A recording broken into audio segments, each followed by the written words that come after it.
Saturday morning. How is everybody doing? I hope you're all doing really well.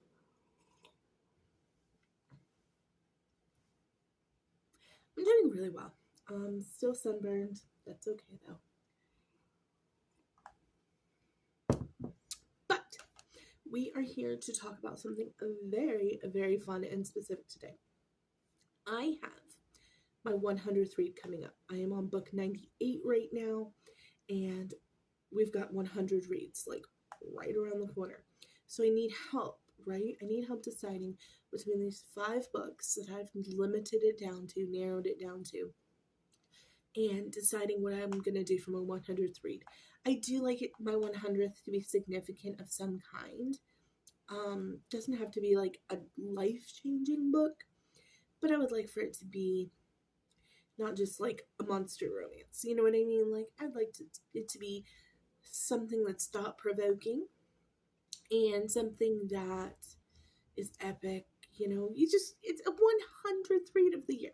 So anywho, here are my 5 choices. Okay, so there are a few front runners. I might do a poll here, but you guys aren't super like active on here when it comes to comments and polls.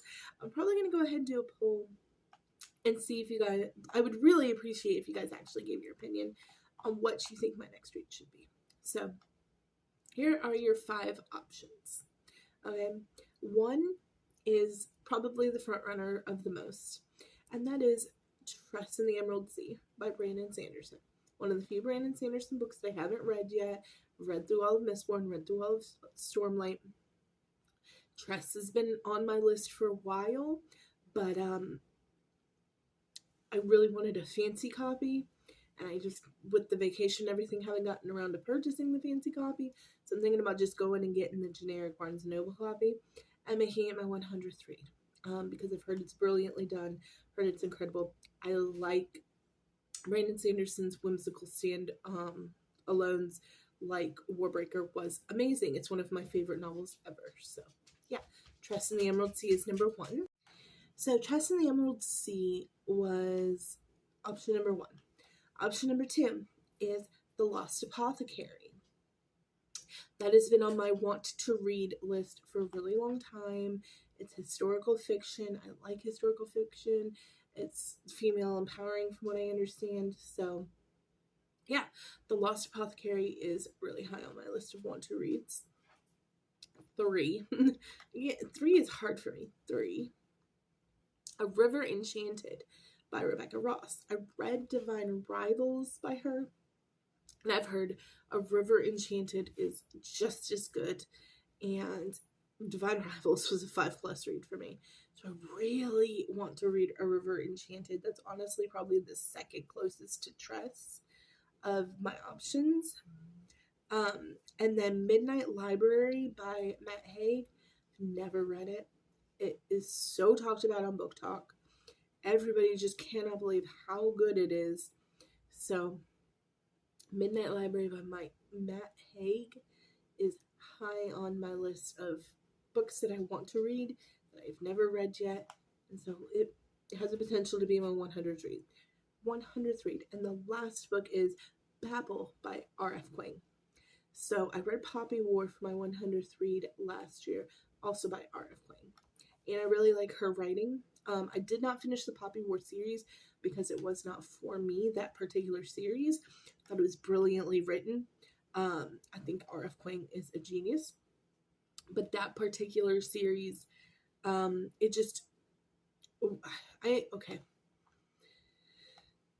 I digress. I know that a lot of her topics are going to be depressing, because she takes on the hard topics. But I just couldn't fathom doing 3 books of it. I need space between my R.F. Kuang writing because it just makes me sad sometimes.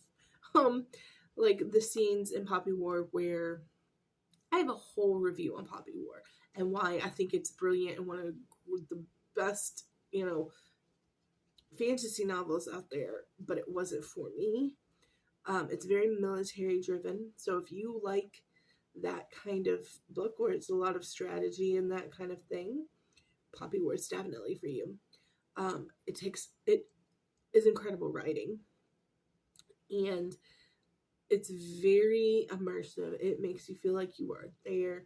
And so the scene where the town gets raided and all of the women are tortured and raped and things, it feels like you're there. It's heavy. It's heavy, heavy stuff.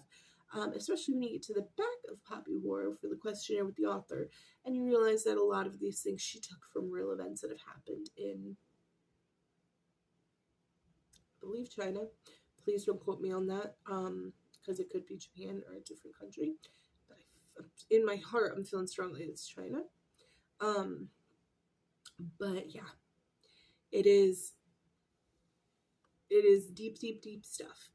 And it was just real heavy on my heart for a long time. And I understand that's the point of this 100th book. But, I'm going to add a 6th book, reading book 2 of the Poppy War. That's going to be my 6th option. Because, yeah, I need to quit being a bitch and finish the series because it was really incredibly well written. But it just was super heavy on my heart. But Babel is about the issues, if you would, in the education system, especially the furthering education system like colleges and universities and things like that. There's a lot of issues with racism and favoritism and money. Like, it's a lot of problems.